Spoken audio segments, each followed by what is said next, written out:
I am writing this under an appreciable mental strain, since by tonight I shall be no more.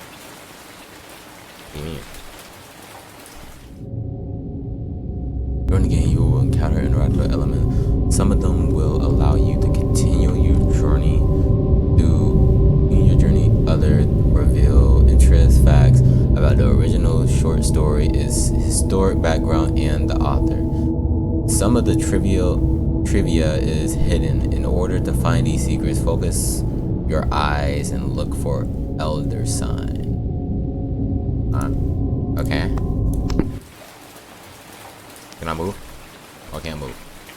Penniless, and at the end of my supply of the drug which alone makes life endurable, I can bear the torture no longer, and shall cast myself from this garret window into the squalid street below. Street below? You got a street? Do not think from my slavery to morphine that I am a weakling or a degenerate. When you have read these hastily scrawled pages, you may guess, though never fully realize, why it is that I must have forgetfulness or death. What? Forgetfulness or death? What do you mean?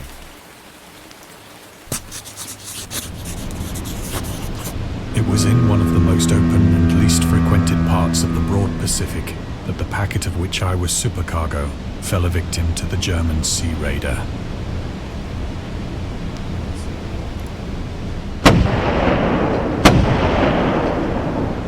What?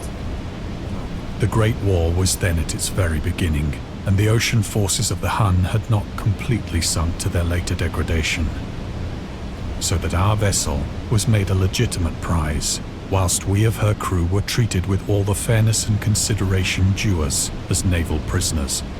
Prisoners? Me in slavery times? What's this? The Huns. The Hun were Central Asian nomads who established a domain in Europe and invaded. I ain't trying to read no history game. I ain't gonna lie.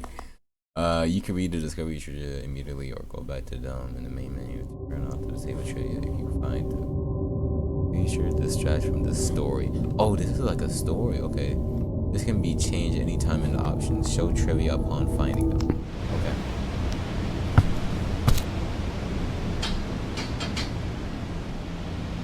So liberal, indeed, was the discipline of our captors, that 5 days after we were taken, I managed to escape alone in a small boat with water and provisions for a good length of time. Okay. Oh. When I finally found myself adrift and free, I had but little idea of my surroundings. Oh yeah, there's kind of nothing here, my guy. Well, except for that sun. That's it for real. Never a competent navigator, I could only guess vaguely by the sun and stars that I was somewhat south of the equator. Dang, this guy looks beautiful. Of the longitude, I knew nothing, and no island or coastline was in sight.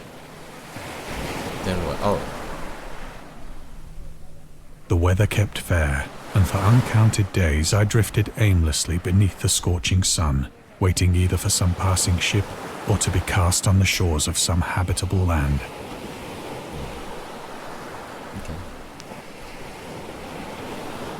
But neither ship nor land appeared, and I began to despair in my solitude upon the heaving vastness of unbroken Oh, this shit a blue. little bright, my guy. Am I getting a sunburn or something? Get some sunburn? The change happened whilst I slept. Its details I shall never know, for my slumber, though troubled and dream-infested, was continuous. What the fuck? Yo, what is this? Hentai octopus? When at last I awoke, it was to discover myself half sucked into a slimy expanse of hellish black mire, which extended about me in monotonous undulations as far as I could see. Oh, well, at least we can stand. Can we move? And in which my boat lay grounded some distance away. Oh. Oh, what is this? Okay. Whoa, what is that over there? Though one might well imagine that my first sensation would be of wonder at so prodigious and unexpected a transformation of scenery, I was in reality more horrified than astonished. Oh. For there was in the air and in the rotting soil a sinister quality which chilled me to the very core. The region was putrid with the carcasses of decaying fish and of other less describable things which I saw protruding from the nasty mud of the unending plain. Oh. Perhaps I should not hope to convey in mere words the unutterable hideousness that can dwell in absolute silence and barren immensity. Oh.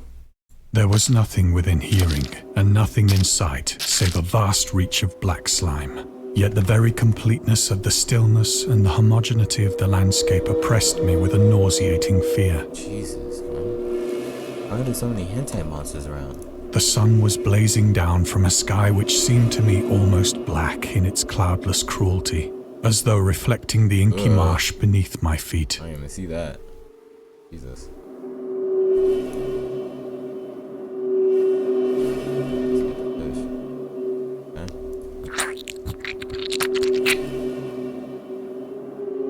As I crawled into the stranded boat, I realized that only one theory could explain my position. Through some unprecedented volcanic upheaval, a portion of the ocean floor must have been thrown to the surface, exposing regions for which innumerable millions of years had lain hidden under unfathomable watery depths.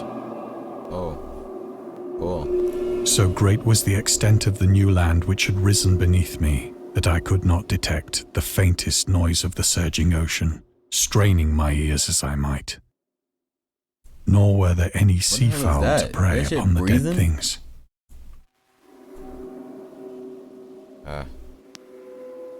Okay.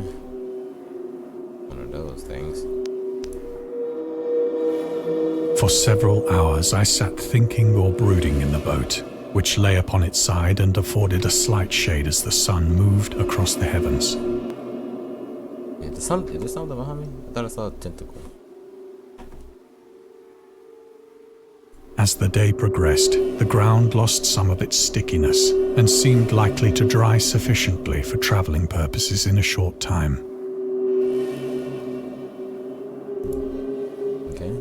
That night I slept but little, and the next day I made for myself a pack containing food and water, preparatory to an overland journey in search of the vanished sea and possible rescue. Okay.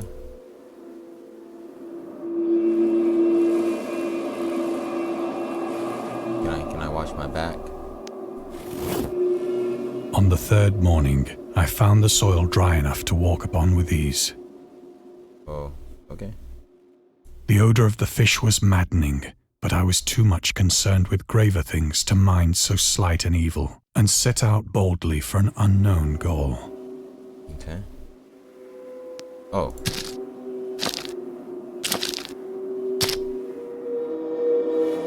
All day I forged steadily westward, guided by a faraway hummock which rose higher than any other elevation on the rolling desert.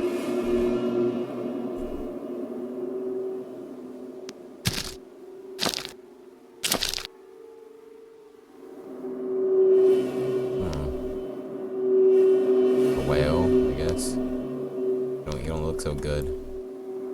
Yeah.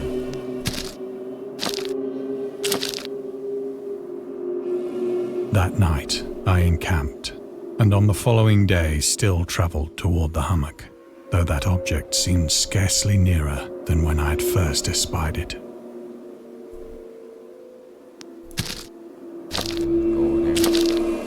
What is this just suddenly turn the water and then we just stranded out to sea?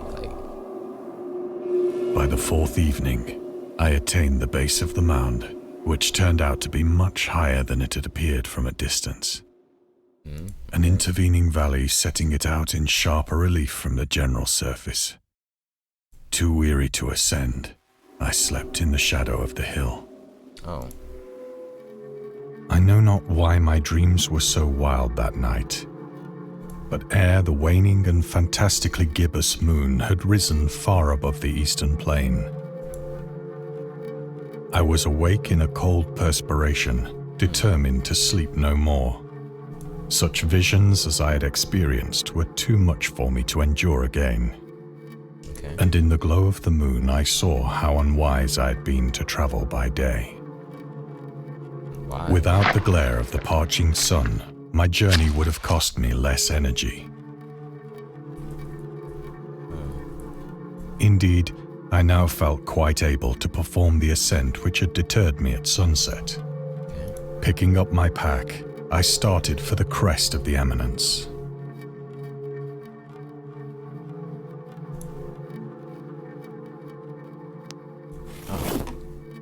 I have said that the unbroken monotony of the rolling plain was a source of vague horror to me. But I think my horror was greater when I gained the summit of the mound and looked down the other side into an immeasurable pit or canyon, whose black recesses the moon had not yet soared high enough to illumine. I felt myself on the edge of the world, peering over the rim into a fathomless chaos of eternal night. That is dark. Through my terror ran curious reminiscences of Paradise Lost, and of Satan's hideous climb through the unfashioned realms of darkness. As the moon climbed higher in the sky, I began to see that the slopes of the valley were not quite so perpendicular as I had imagined. Ledges and outcroppings of rock afforded fairly easy footholds for a descent, whilst after a drop of only a few hundred feet, the declivity became very gradual. Yeah, this shit don't look safe, my guy.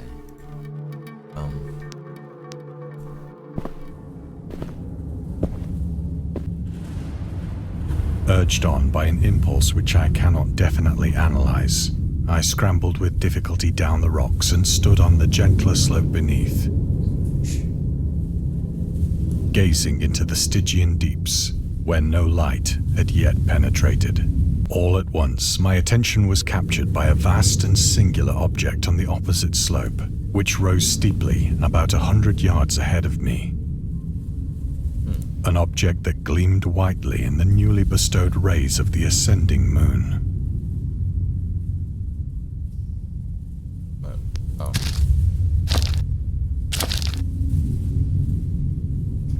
That it was merely a gigantic piece of stone, I soon assured myself. But I was conscious of a distinct impression that its contour and position were not altogether the work of nature. A closer scrutiny filled me with sensations I cannot express. Is this a nightmare? Or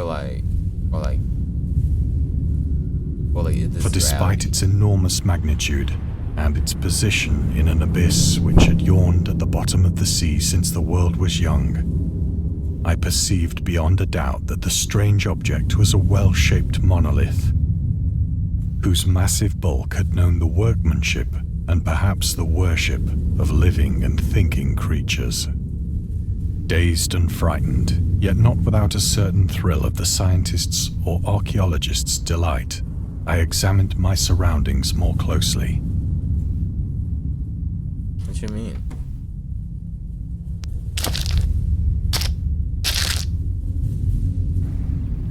Oh, this is The moon, now near the zenith, shone weirdly and vividly above the towering steeps that hemmed in the chasm, What is that? and revealed the fact that a far-flung body of water flowed at the bottom, winding out of sight in both directions and almost lapping my feet as I stood on the slope. Across the chasm, the wavelets washed the base of the Cyclopean monolith, on whose surface I could now trace both inscriptions and crude sculptures. Okay.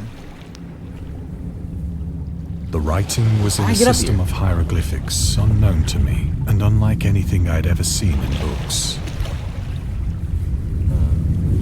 consisting for the most part of conventionalized aquatic symbols such as fishes, eels, octopi, crustaceans, mollusks, whales, and the like. Several characters obviously represented marine things which are unknown to the modern world, Oh. but whose decomposing forms I had observed on the ocean-risen plain. It was the pictorial carving, however, that did most to hold me spellbound. What? Plainly visible across the intervening water, on account of their enormous size, were an array of bas-reliefs whose subjects would have excited the envy of a doré. I think that these things were supposed to depict men, at least a certain sort of men. Though the creatures were shown disporting like fishes in the waters of some marine grotto, or paying homage at some monolithic shrine which appeared to be under the waves as well. Of their faces and forms I dare not speak in detail, for the mere remembrance makes me grow faint. Grotesque beyond the imagination of a Poe or a Bulwer.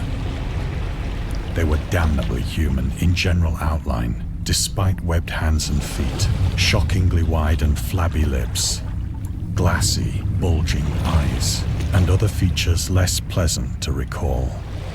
Curiously enough, they seem to have been chiseled badly out of proportion with their scenic background. Yeah, I can tell. For one of the creatures was shown in the act of killing a whale, represented as but little larger than himself. What is that? I remarked, as I say, their grotesqueness and strange size, but in a moment decided that they were merely the imaginary gods of some primitive fishing or seafaring tribe. Some tribe whose last descendant had perished eras before the first ancestor of the Piltdown or Neanderthal man was born. What are we doing exactly here? Awestruck at this unexpected glimpse into a past beyond the conception of the most daring anthropologist, I stood musing whilst the moon cast queer reflections on the silent channel before me.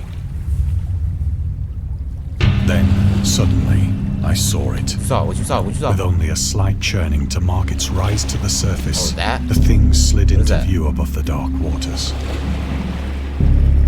How is that? Fiend-like and loathsome, it darted like a stupendous monster of nightmares to the monolith, about which it flung its gigantic scaly arms, the while it bowed its that hideous thing? head and gave vent to What is certain that? measured sounds.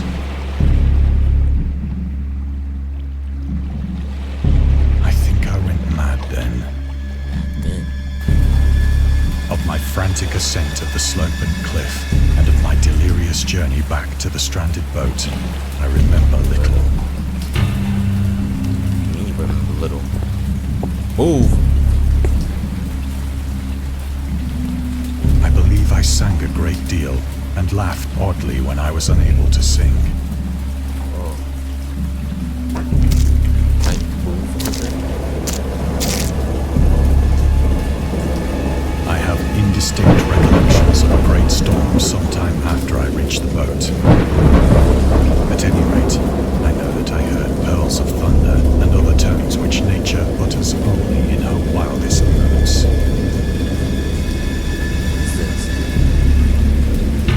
Why is the rain? The rain, the water. Okay. When I came out of the shadows, I was in a San Francisco hospital, Out of the dream? brought thither by the captain of the American ship which had picked up my boat in mid-ocean. In my delirium, I had said much, but found that my words had been given scant attention. Of any land upheaval in the Pacific, my rescuers knew nothing, Yo. nor did I deem it necessary to insist upon a thing which I knew they could not believe. Got a door open. Oh. That me Once walking I up. sought out a celebrated ethnologist and amused him with peculiar questions regarding the ancient Philistine legend of Dagon, the fish god. Huh. Okay. You mean like Dagon from like Jujutsu Kaisen or something, gang?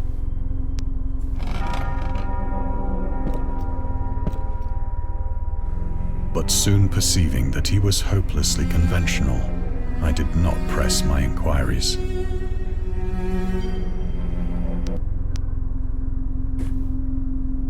Why did the music suddenly stop? Oh, never mind. We good. We good.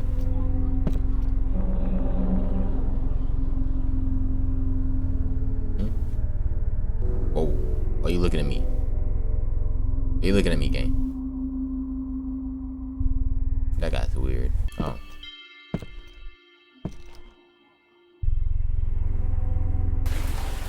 It is at night, especially when the moon is gibbous and waning, that I see the thing. I tried morphine, but the drug has given only transient surcease and has drawn me into its clutches as a hopeless slave. So now I am to end it all, having written a full account for the information or the contemptuous amusement of my fellow men. Oh. Okay.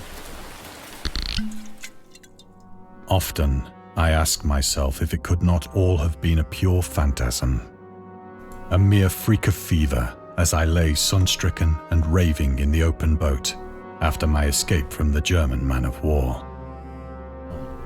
This I ask myself, but ever does there come before me a hideously vivid vision in reply.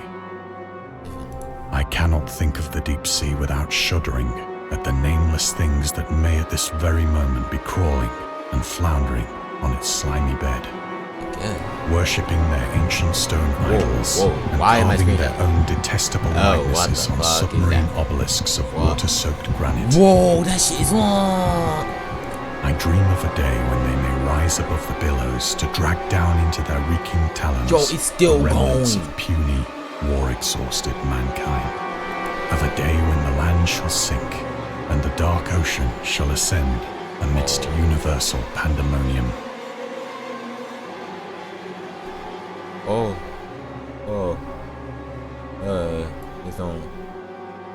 This don't look very good. The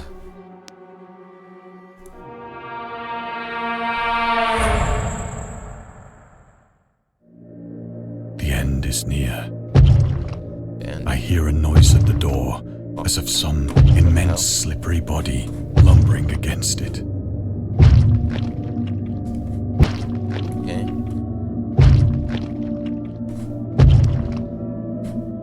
It shall not find me. What do you mean, gang? That shit be fine, gang. God, that hand! Oh shit. What the hell do I do? What do I do? The window! The window! Okay.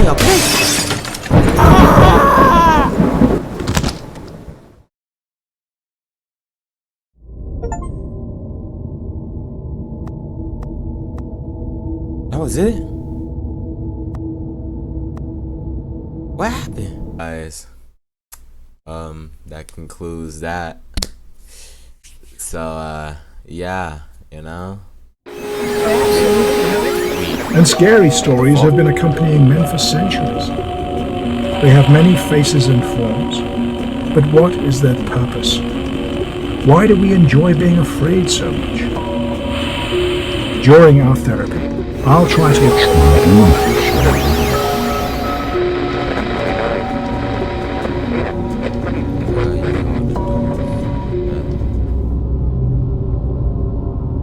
I think I'm off all that. I think I'm good off all that. But you know, I'm gonna end this before it gets any creepier. So yeah. Bye.